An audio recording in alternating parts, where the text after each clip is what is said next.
Hi, Ralph. Hi, Jim. How are you doing today? I'm doing well, thank you. How about you? I'm doing really well. Okay, I'll just turn our volume down here a little bit. Now, we've got our music back.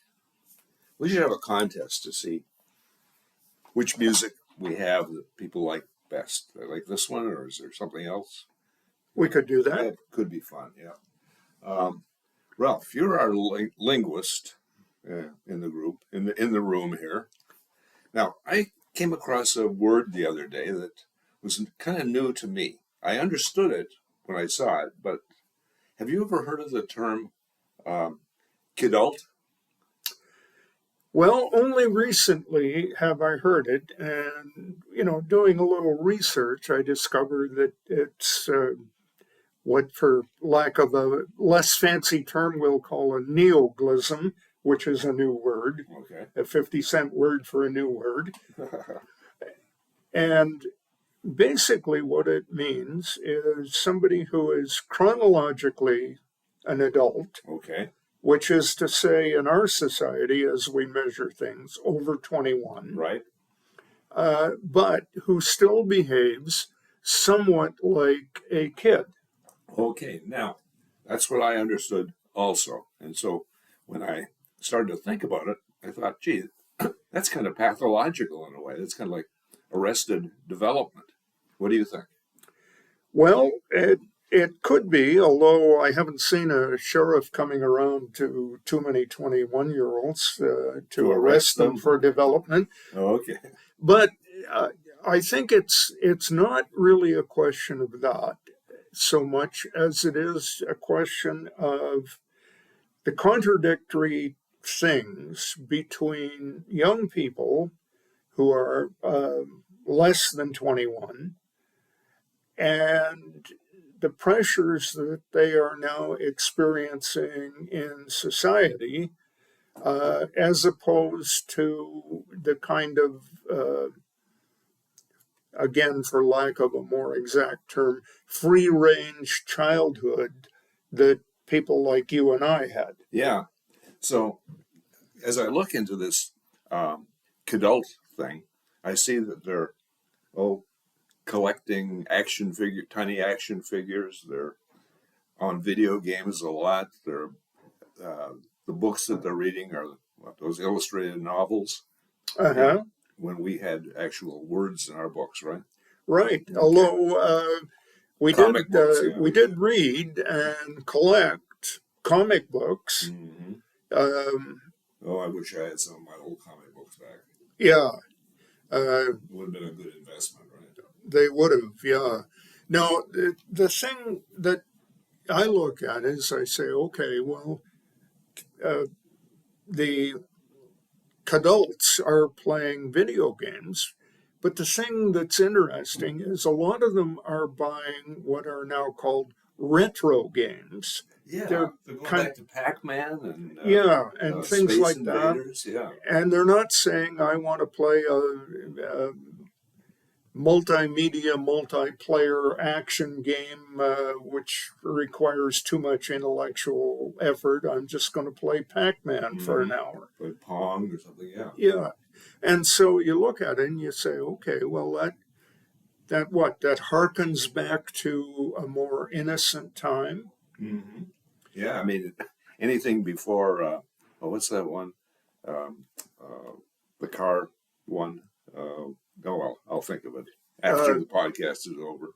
Yeah, the Grand Theft Auto. Yeah. Yeah, which now comes out in about 6 different variations, all of which are pornographic and nasty and well, semi-pornographic, but certainly involves stealing things and running away and shooting at people. Mm-hmm. Yeah. And yeah, so Pac-Man is a lot more friendly than that. Yeah.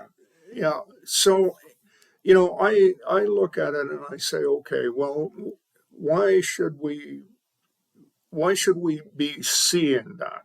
And part of it, I think, is that kids are now growing up from the time they go to daycare in some cases.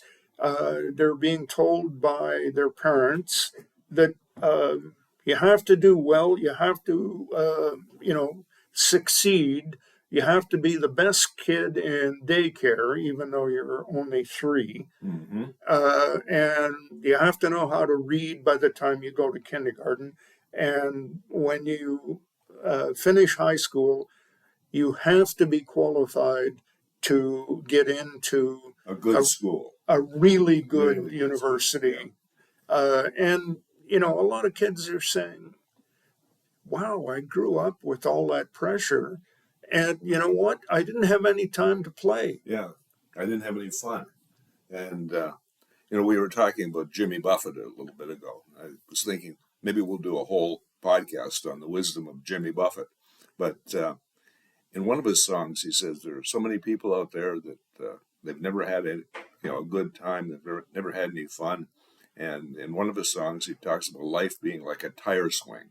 Yeah. Okay. And hey, I guess these young adults, neo-adults now, are maybe making up for the lack of a good time that they had as kids. I think that might be one of the things. And, one of our experiences, Jim, being old guys and being raised in Canada in a small town on the edge of what in the U.S. would be called a forest, was we had lots of opportunity to go into the bush, the forest, and play, unsupervised by adults much of the day. And that being, of course, not days that school was involved, Saturday and Sunday, we would go and play. And we experienced, We didn't have a lot of responsibilities, right? yeah, we experienced nature. We didn't have a lot of responsibilities. If we wanted to make a fort and we could find some old boards and stuff, Yeah. we made a fort. And And nobody seemed to care that we were out in the bush. I mean, it didn't seem to be anybody's property. Obviously, somebody owned it, but yeah, there were and no we would signs up saying "keep out." keep out and posted and so on and so forth. And one of the things about that is I can remember Saturday being 8 or 9 and saying to my mother, I'm going out with, and I'd name off 3 or 4 guys, and she would say, "Are you taking lunch?"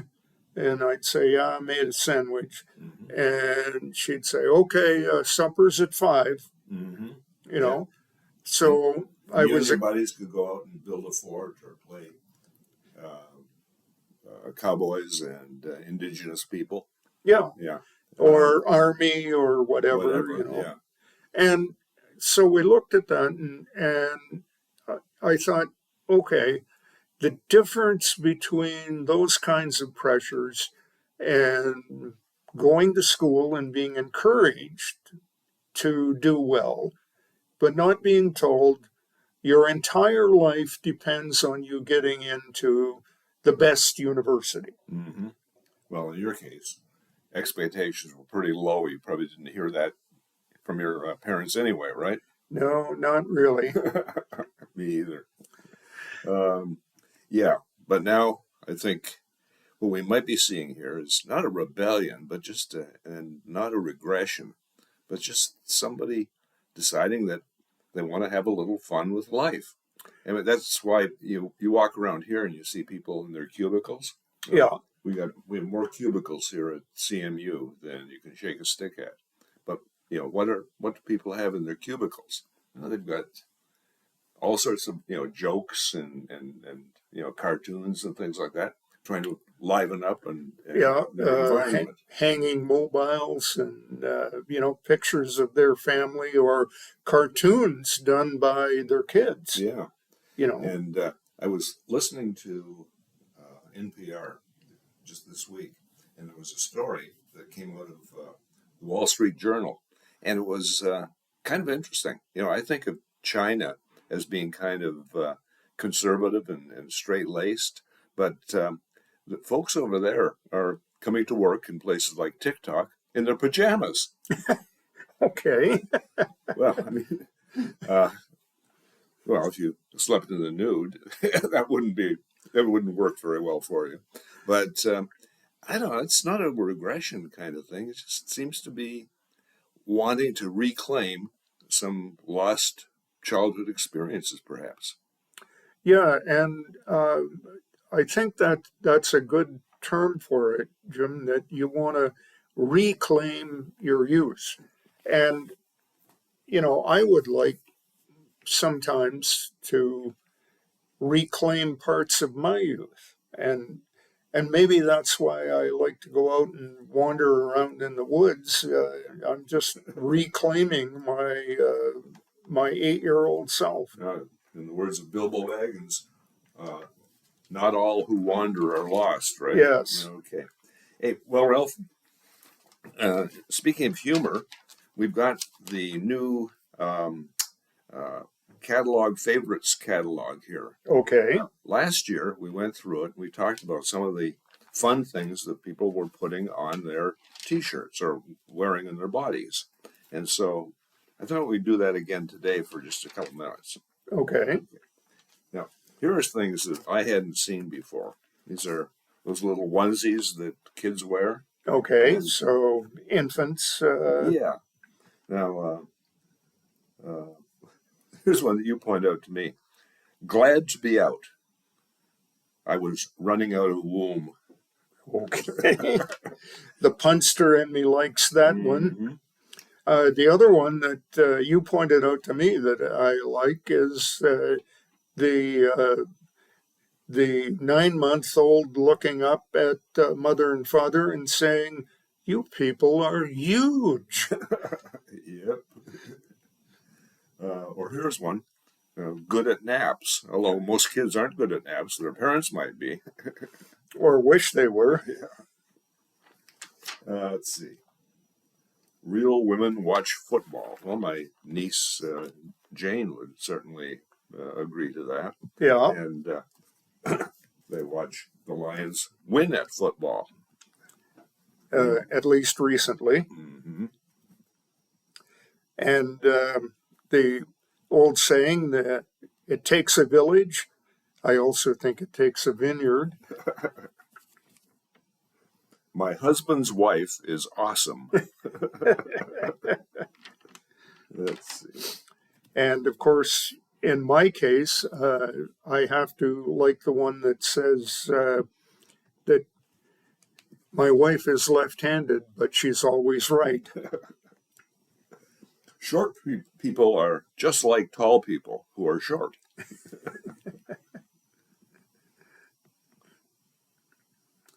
And of course, I like the one that says, yes, I'm a nurse. No, I don't want to look at it.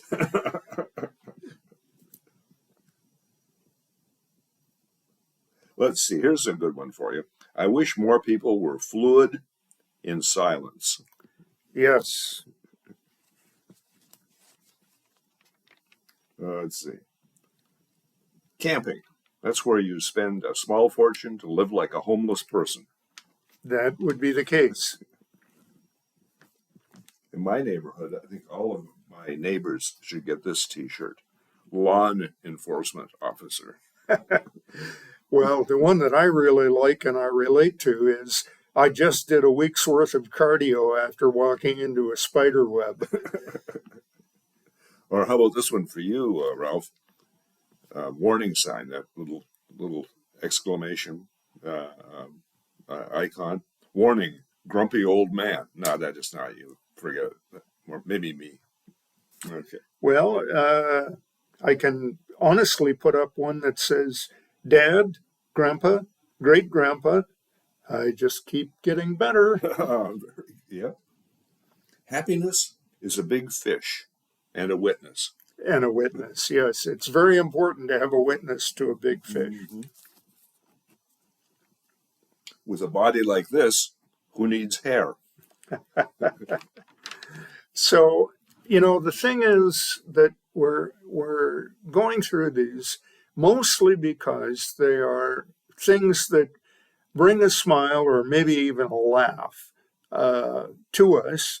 And I think that's what some of the kidults are reaching for. Yeah. Things that bring a smile or a laugh to them. I think that's it. And it's a socially acceptable way of expressing yourself.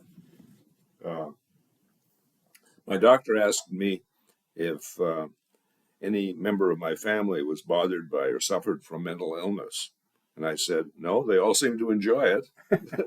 So, And of course, I can say without fear, wearing the T-shirt, sometimes it takes me all day to get nothing done. mm-hmm. So we can take some of those and, like you can think of it's not my family that has mental illness, it's my coworkers, but I can't say anything about my coworkers. So, oh no, my coworkers seem to enjoy it.